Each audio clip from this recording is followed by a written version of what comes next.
সম্মানিত ভিউয়ার্স, আমি এই মুহূর্তে অবস্থান করছি ফুলবাড়ি সেই বিখ্যাত ধানের হাটে। এখন আপনাদের আজকের বাজার কত চলতেছে এটা জানানোর চেষ্টা করব। আজকে দাম কত বিক্রি হলো? 560, 1160, 10। আপনারা শুনলেন আজকে বাজারে ধানের দাম 1170।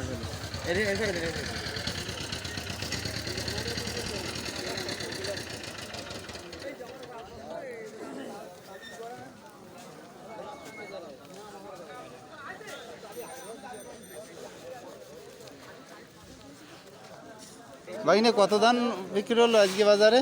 কি ধান নিয়ে আইছিলে? হ্যাঁ, কত বিক্রি করেছো? দাম বিক্রি করেছি 1160। 1100। আসলে সার ওষুধের যে দাম, সেই রকম অবস্থা। ধন্যবাদ আপনাকে।